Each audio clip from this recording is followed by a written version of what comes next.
आहा हे ला ला लव यू सावन हे हो आई लव यू जानम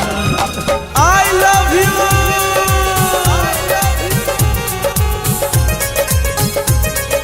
This song is mixed by Sugam Raja. एले मौसम सुहाना सावन के ये हो एले मौसम सुहाना सावन के प्यार करबे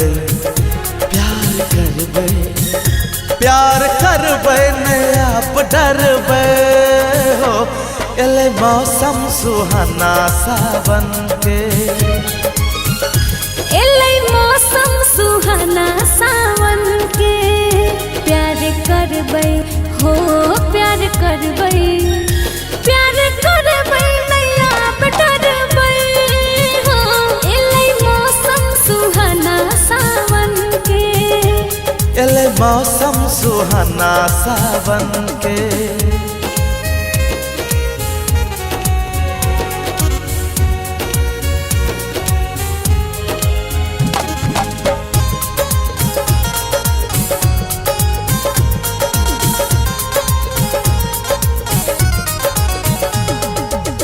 बादल गरज ले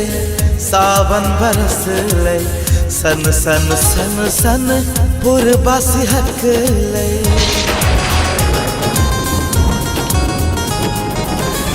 एले बहार फूल खिले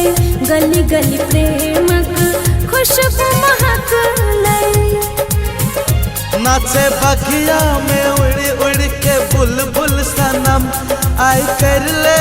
दिल सा ये दिल का मिलन हमर प्रेम दीवाने करो ने शरम एले मौसम सुहाना सावन के